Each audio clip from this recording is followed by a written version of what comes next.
And we're live. I'm still here. Somewhere in the Greek Islands. Good to have you guys with me. This is the Trish Regan Show. And we got a lot going on today.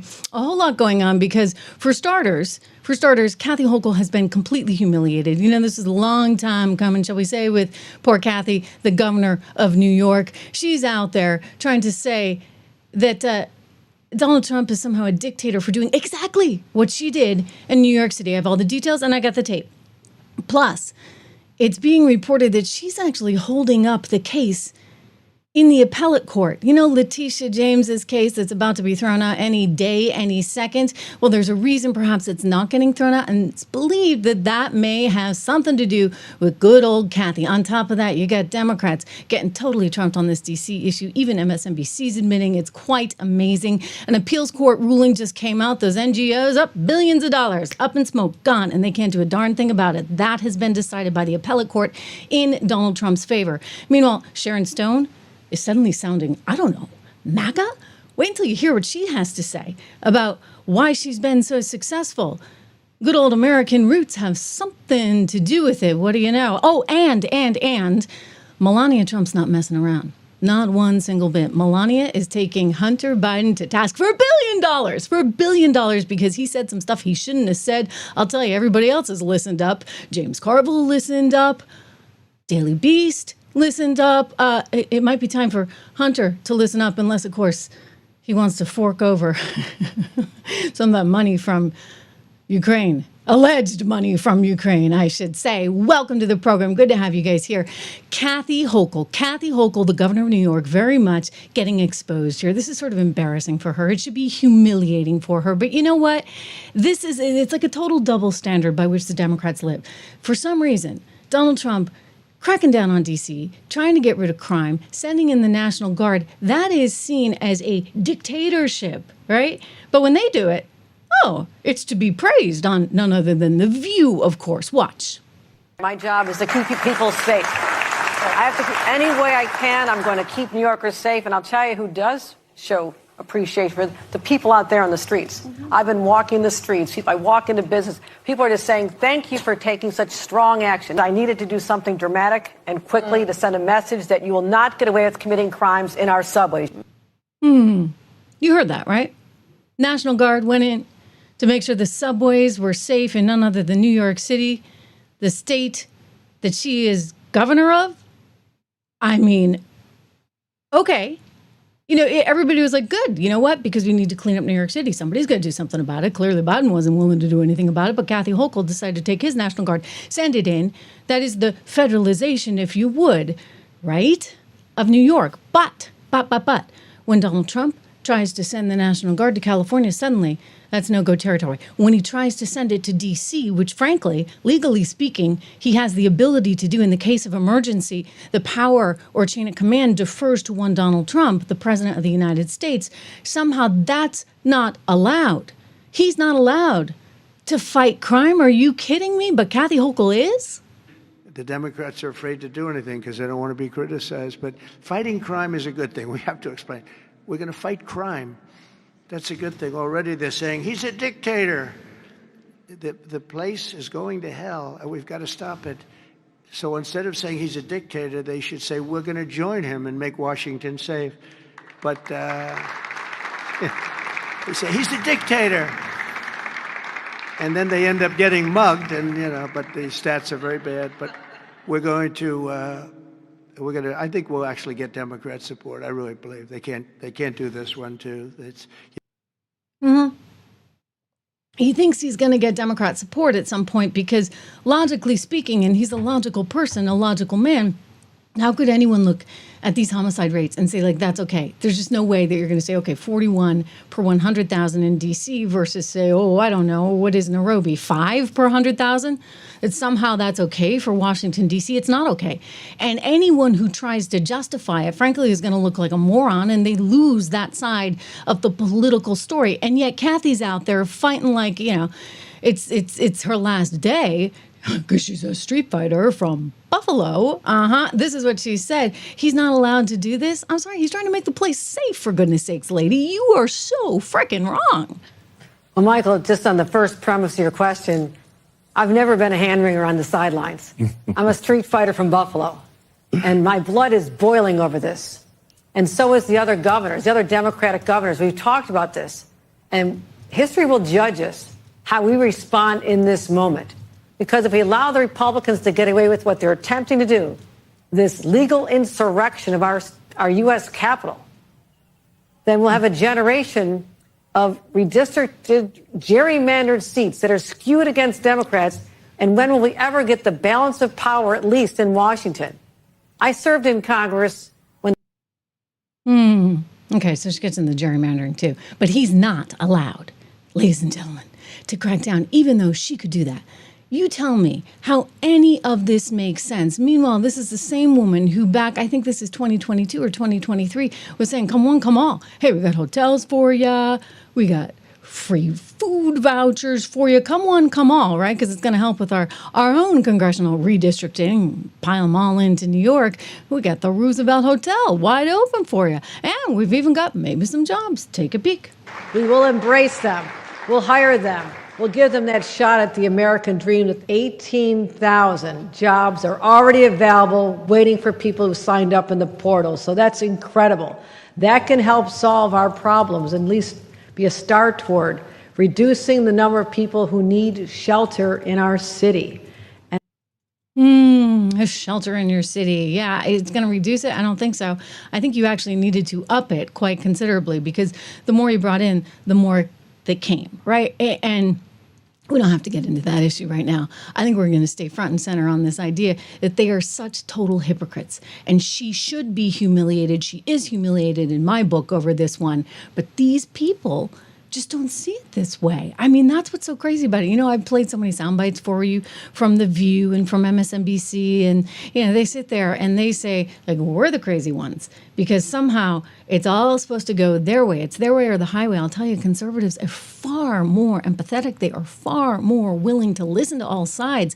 And yet for 4 years, longer even, because let's face it, even when Donald Trump was in there first time around, he was on defense the entire time because they were the ones on offense. Now it's all changed, and that's for the best. Because you know what? You can't live with statistics like this. You just can't. Meanwhile, new information is coming out about Kathy Hochul and whether or not she has had a hand in not allowing that appeal to go through vis-a-vis Letitia James and Donald Trump. So you'll recall, of course, he was fined for some nearly $500 million. That's the judgment against him, thanks to Judge Arthur Angoran. I don't know, I can never say his name. Angora, it reminds me of, remember Bewitched?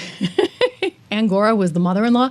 Anyway, it was pretty darn clear how the justices were feeling. I played a whole bunch of sound bites from the actual courtroom for you, and it was very evident. Even the New York Times, even MSNBC, all admitted that the judges were going to vote against Letitia in favor of Donald Trump because, well, here, Judith Vale, who was arguing Letitia's case before the appellate court for her, they tend to get smarter attorneys at the appellate level, well, she couldn't even get her first few words out before they shut her down, remember?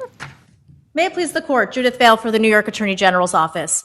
All of the defendants repeatedly violated... Ms. Vale, can you identify any previous case in which the Attorney General sued under Executive Law 6312 to upset a private business transaction that was between equally sophisticated partners where the supposed victim had the ability and legal obligation to discover the allegedly misrepresented matters by conducting its own due diligence, where the supposed wrongdoer advised the supposed victim through written disclaimers to conduct its own due diligence and to draw its own conclusions, where the alleged misrepresentation almost entirely concerned inherently subjective valuations of properties and businesses. Yes.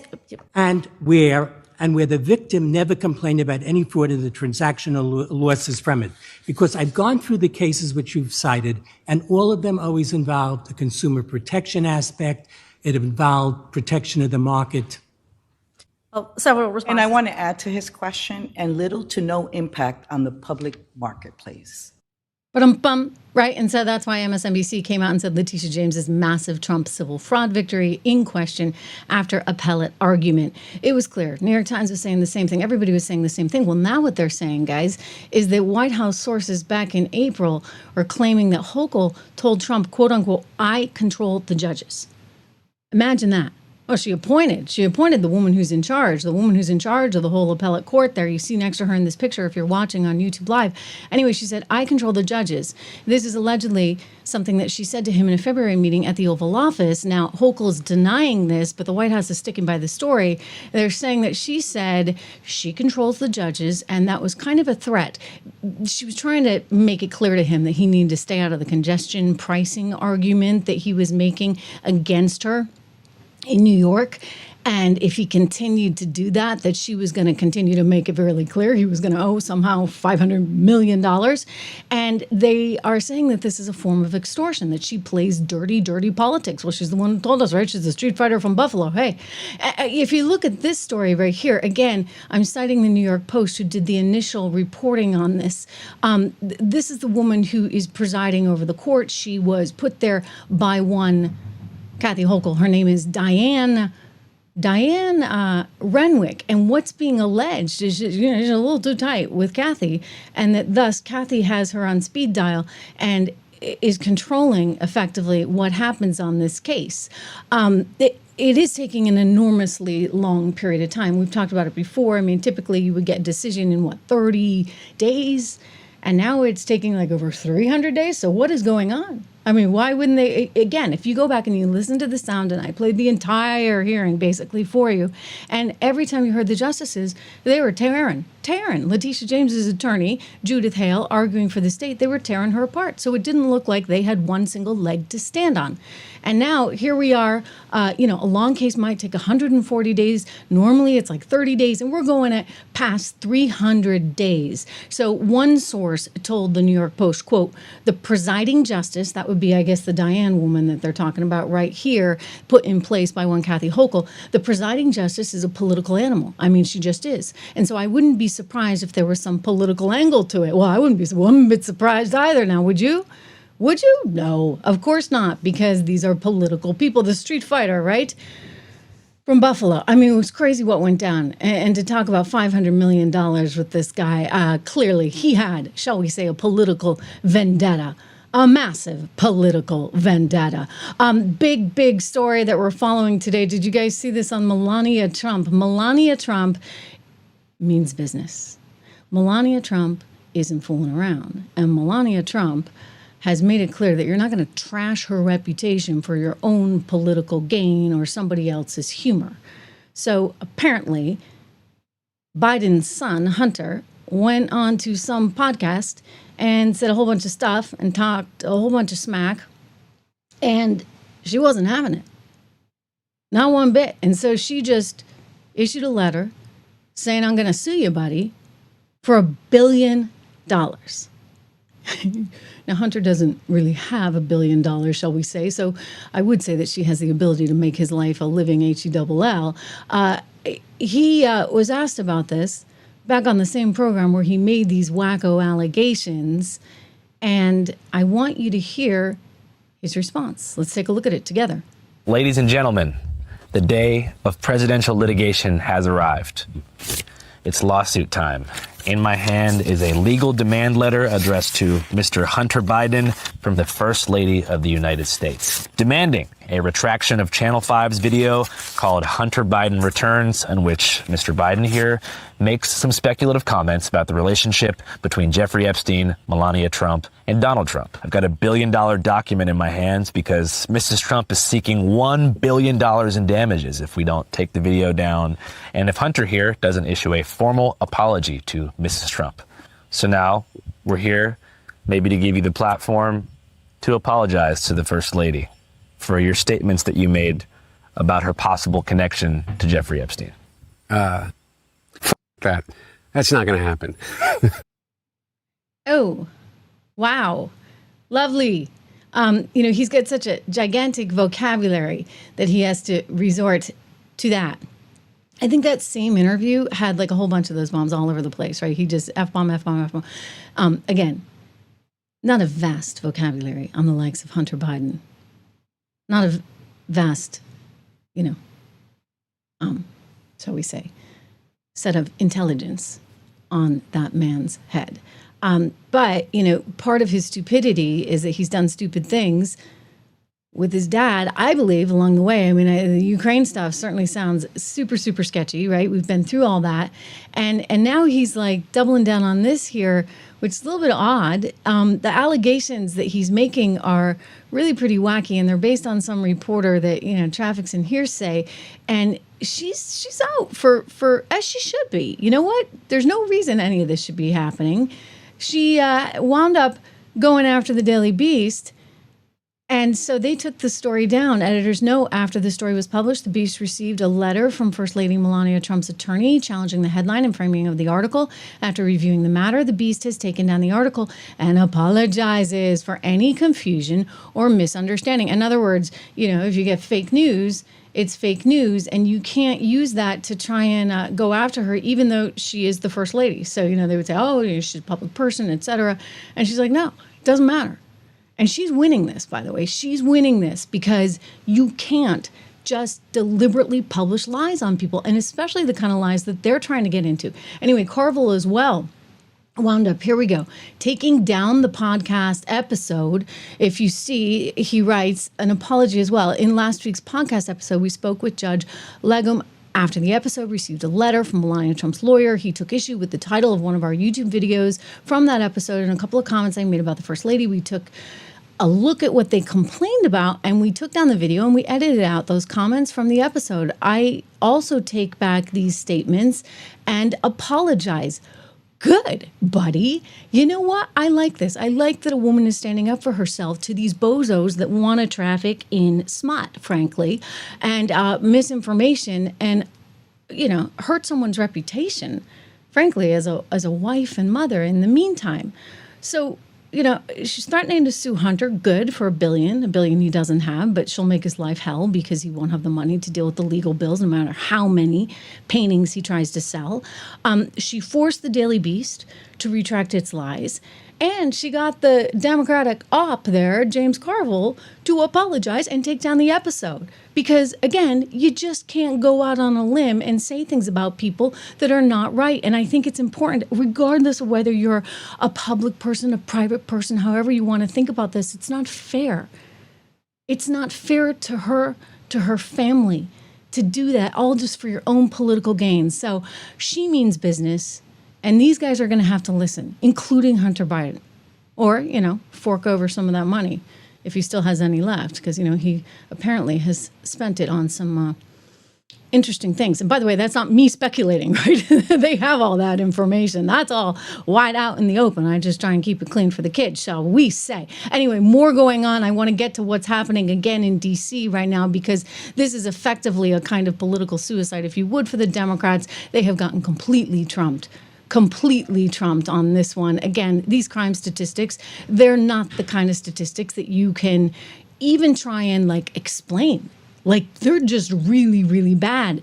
And when you try and explain it, you're immediately on your heels. So some Democrats are trying to change it into, oh, this is somehow a race thing. Of course, right? This is Representative Barbara Lee. Listen to her. But let me just say also, it's not lost on anyone that the cities that he is calling out, first of all, have large numbers of Black and brown people. Secondly, the crime rate is going down in all of these cities. Thirdly, they're all headed by Black mayors. Now, what does that say? What does that picture paint? So we all know who he is. Also, let me just say, here in Oakland, for example, we have a Oakland's another one. Okay, Oakland's another one that's really, really bad. I'm sorry. This isn't about, statistics don't lie. Well, maybe sometimes they do. Maybe sometimes these statistics are actually looking even better than they really are. That's what's come out in the last couple of days, because people are like, gosh, you tell us that the murder rate is less, but it really feels pretty scary here because we live here. And these reporters that live there, they're having a hard time selling these lies. Listen to the woman on MSNBC this morning from USA Today, who's a political columnist for USA Today. I used to be an economic columnist over there. She was the political one. She's typically kind of down the middle, but I'll qualify that by saying she's always on MSNBC, so you know what that means. Here she is, and she's like, look, this is an issue that they really can't defend themselves on. No way. So, Susan Page, you've lived in D.C. for a very long time. I know people suggest sometimes I overstate the insecurity that D.C. residents have felt over the past 30, 40 years. It's far different than Manhattan. And now let me just say it again. In Manhattan, most people there feel very comfortable at night walking 30, 40, 50 blocks. That's never really been the case in Washington. That's not to say it's a hellscape. But certainly, I would guess there are some Washington residents, and I've talked to some Democrats and members of the press, who are taking a wait-and-see approach. If this is done peacefully, if it's done without more in partnership with the D.C. police, they'll be fine. If not, of course, they'll be fighting that bill as it goes through Congress. What have you heard? I think this is one more example of President Trump's skill at taking issue in which there is broad public agreement, like illegal immigration ought to be stopped at the southern border, or the sentiment that men should not participate in women's sports, and now standing against crime. There are very few politicians who want to stand up for crime. That's the kind of I'm going to make the capital city safe. Everybody's for that. And if Democrats say, well, look, it's at a 30-year low last year. It's declined even more this year. This is not the national emergency it portrays it as being.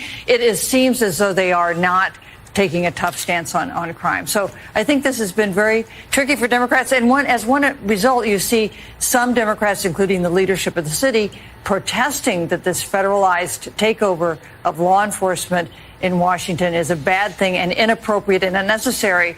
A lot of Democrats are just going to wait and see because they're concerned about getting kind of caught in a political trap that the president has set for them. Did you hear? She's like, there are not a lot of politicians that want to say, it's okay to be soft on crime, but leave it to the Dems. Apparently, they want to. So this is such a good issue, actually, for him because he gets to get out there and do what he wants while simultaneously putting the Democrats totally 1,000% on their heels, something that even Chris Matthew noticed in today's, I think I talked about this with you guys yesterday, but we haven't seen the clip yet. And I want to share this with you because he's super duper liberal, kind of like old school Dem, old school blue. And he's just being a realist there saying, look, I like DC. I come in the morning. It's quite beautiful, but it's dangerous, right? And you can't get on the side of the issue where you're sitting there saying, no, it's really not dangerous. It's not, this is a race thing or whatever thing, because people know what it's like to live there, for goodness sakes, including the media. So good luck hiding this one. Let's watch Chris. Now, in terms of D.C., I've chosen to live my life here. I love D.C. I think it's a beautiful city. When I go to work, when I do morning joke, coming in early in the morning, I got to tell you, it's a beautiful city. Jefferson Memorial, the Washington Monument, the Lincoln Memorial. You come up to Washington Mall, it's beautiful. Now, there are some crimes that are evident and are iconic. If you come into this city, you're going to see pub tents in DuPont Circle. Now, they don't commit crimes necessarily, but they're there. Signs of homelessness, which is not being treated.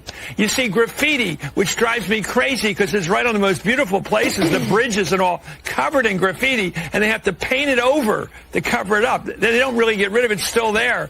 And so I think the iconic, the look of a suburbanite, I think this is about the suburbs and the rural areas against the big cities. I think Trump knows that people are afraid to go into big cities, to go to a Phillies game. They talk about it. They don't want to go downtown. They don't trust the situation.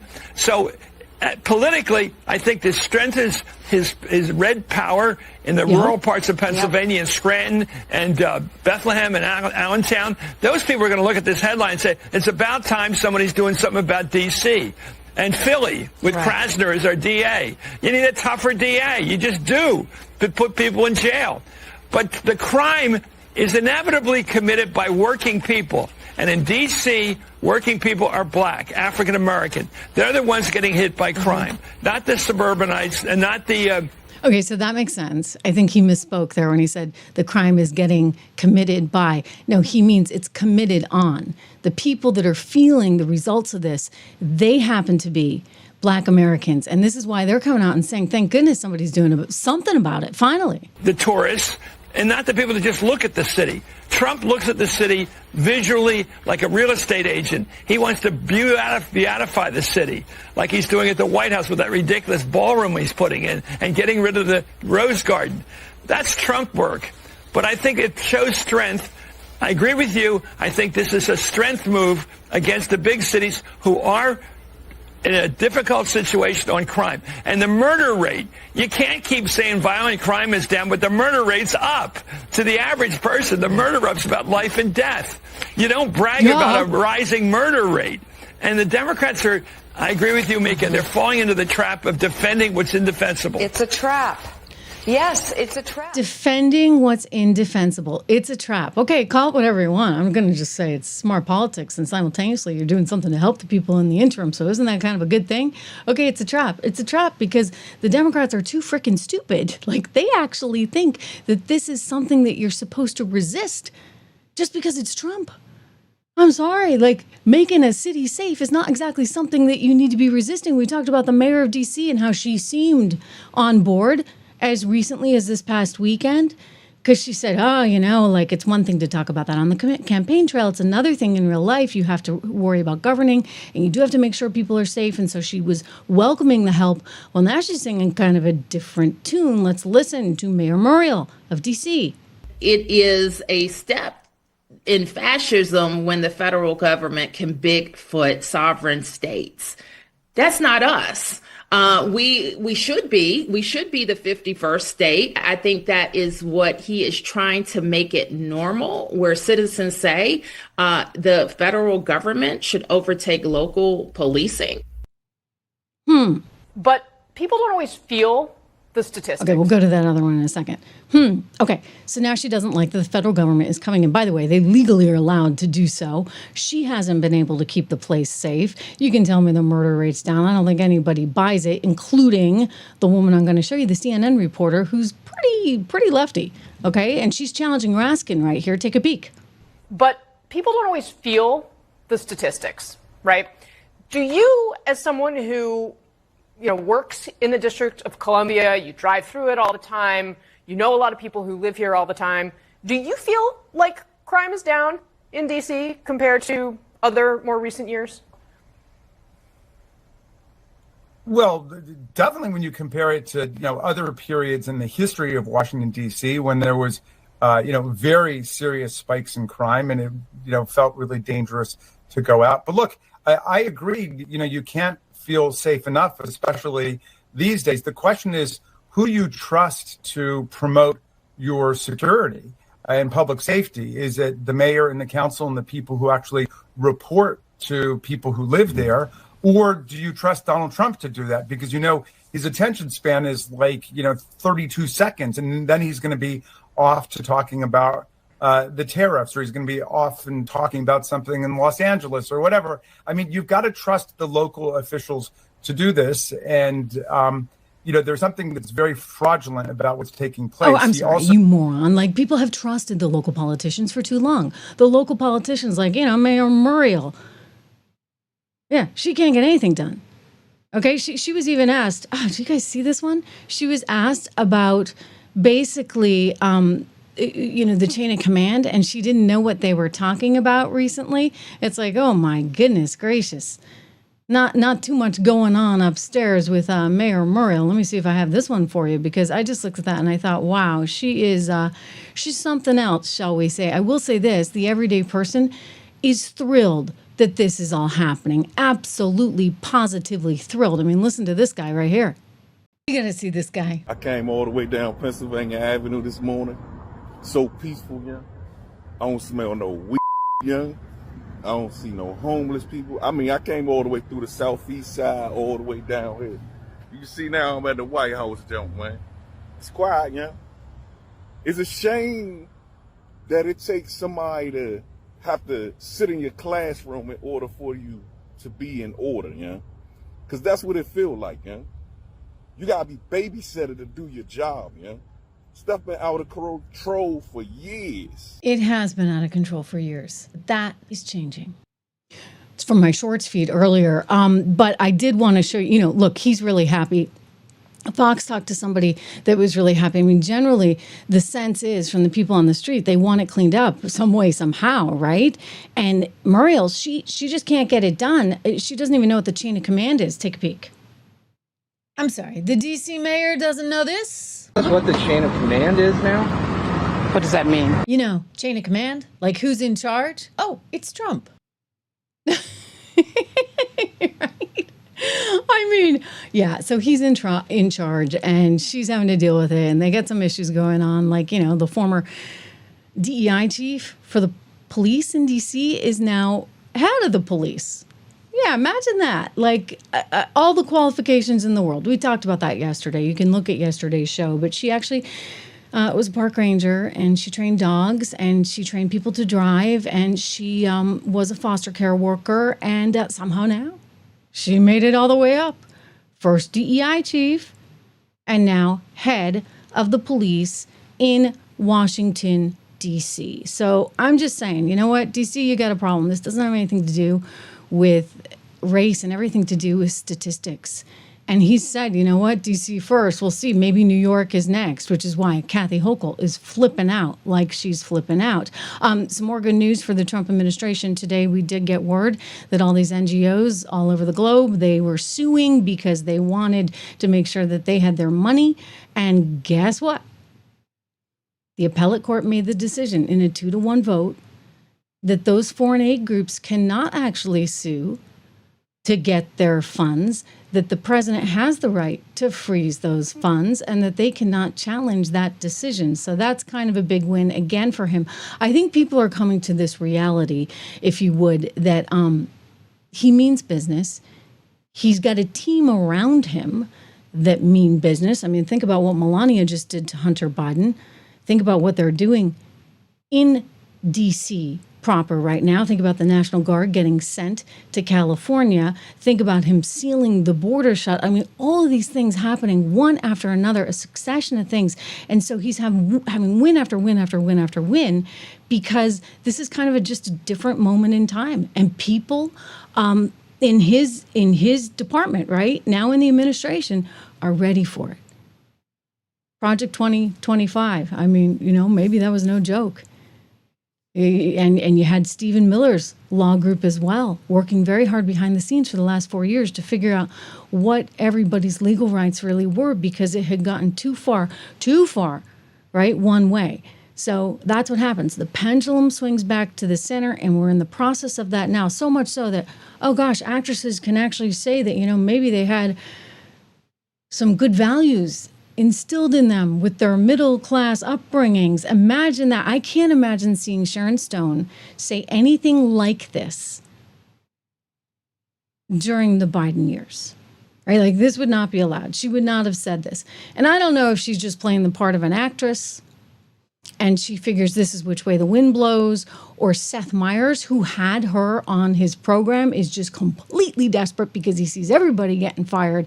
And he's like, okay, maybe I got to sing some kind of different tune. Can somebody find me a conservative guest or somebody who's going to act like a conservative guest?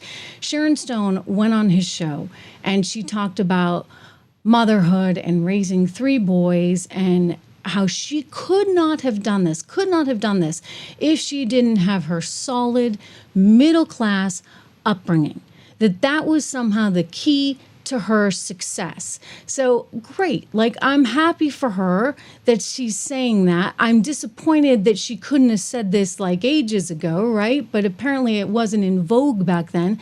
I do also sort of kind of question whether this is a little bit of an actress trying to get on the good side of things, a little bit of Seth Myers trying to find a new home for himself, given that, he has looked at what happened to Stephen Colbert. He's looked at what just happened to Howard Stern or is about to happen to Howard Stern. Let's take a quick listen to Sharon Stone speaking here with Seth Myers. Because I started out with wholesome middle American values. And now we're in a place where these values are being considered incidental. They aren't. I wouldn't have survived. I wouldn't be a sober, healthy, working mom who was able to take 3 adopted kids, which is just different, let's just say, and do it by myself with the help of wonderful nannies if I didn't come from grounded moral values. Yeah. Well, you know what? No one can really do much without having some grounding in this world. Thank you very much. You can get all philosophical all you want, but you know what? Kind of the basic beliefs and things like a nuclear family or God, like these are kind of grounding things, right, for a human being, especially one out there in Hollywood. But you know, she's saying this, and I'm like, wow, that's really something coming from the likes, oopsie daisy, of Sharon Stone. Here we go. Stone is from Meadville, Pennsylvania, a town she is described as having no spotlights and a zipper factory. This is according to People magazine. However, that small town living set her on a path to stardom, quote, with wholesome middle American values.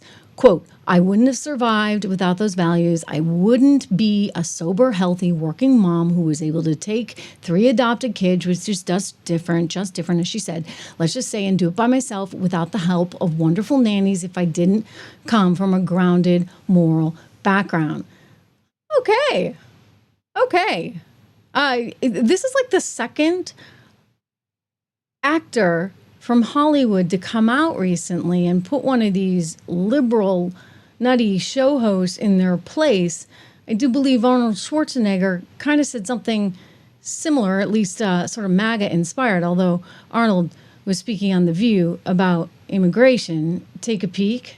If you are an immigrant, you're an immigrant in this country. Yeah. Did you have a visceral reaction to what they're doing, what ICE is doing, when you see the videos of it? Well, I tell you, you said that the immigrant, I'm so proud and happy that I was impressed by the American people like that. I mean, imagine I came over here with the age of 21, with absolutely nothing. And then to create a career like that. I mean, in no other country in the world could you do that.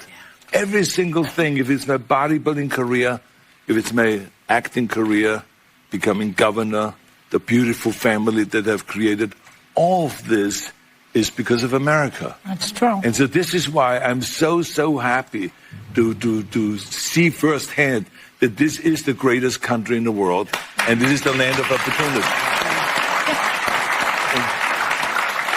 And I think because I'm such a proud American and a proud immigrant that came to America, I was asked to do on July 4th, a big speech, the keynote speech at Mount Vernon, where George Washington was laid to rest, and where he lived and all that, to celebrate the 250th anniversary of America, the existence of America. And I will be doing the speech there. They asked me because I'm an immigrant, and there will be 7,000 some people there, and there will be people that will be sworn in and will become citizens that day. That's great. So it's really a great celebration. And this is what this is all about, is to celebrate people becoming Americans and coming to America and all that. And so I just think the world of the great kind of history that we have with immigrants in America. But the key thing also is at the same time that we got to do things legal. That is the important thing, you know. So you got to do things legal. And those people that are doing illegal things in America and that are foreigners, they are not smart. Because when you come to America, you're a guest. And you have to behave like a guest. Like when I go to someone's house and I'm a guest, then I will do everything I can. Keep things clean and to make my bed and to do everything that is the right thing to do, rather than committing a crime or being abusive or something like that. So that doesn't really work in this country. So I think the important thing is when you become an immigrant, to think about, okay, I go to America because I want to use America for the great opportunities that America has in education, in jobs, creating a family, all of those kind of things. Then you have to think about, okay, if I get all of those things from America, then I have to give something back. you have a responsibility as an immigrant to give back to America and to pay back to America and to go and do something for your community for no money whatsoever. Give something back to after-school programs, Special Olympics, or whatever it is. Make this country a better place. Arnold, don't forget. Isn't that awesome? I mean, think about that. It's so great that he actually came out and said that. And I think that people are feeling more freedom to speak up and sound wholesome and actually spout some of those good old American values that we used to always count on to get us where we are. Thanks so much to everybody for being here. It is great to, I know, I'm looking at your commentary. I know Arnold has kind of a sketchy history. So does Sharon Stone, for that matter. Okay. But, maybe they just know which way the wind blows. Maybe that's what's going on, or maybe there is a real sea shift and people are coming back to the center, and that's what I'm hoping for, right? Aren't you hoping for that as well? By the way, we got a big week coming up. Of course, you know that there's a big meeting going on. Alaska. No, I'm not en route to Alaska. I'm actually in the very hot, very humid Greek islands right now, but Alaska is where it's all going on. Vladimir Putin and Donald Trump sitting down, and there's a lot riding on this, of course, because the hope is that we can get to some kind of resolution, a peaceful resolution with Ukraine. And so there's a lot riding on it. Donald Trump, once again, believing that he can have the power to convince one Vladimir Putin. We'll see how it all shakes out. I can tell you, in terms of the markets, we've got a market that maybe is, I don't know if they're spooked by the wholesale inflation number. I'm not. I've told you this, and by the way, I've written on this. I encourage you to go over to 76 Research. This is my company. I started with my friend Rob, and we wrote just the other day, if you pay $1 a month, it's just $1, guys, and if you don't like it, you can cancel. $1 a month for the first 2 months, and it goes to $9.95. Again, you can cancel money back anytime.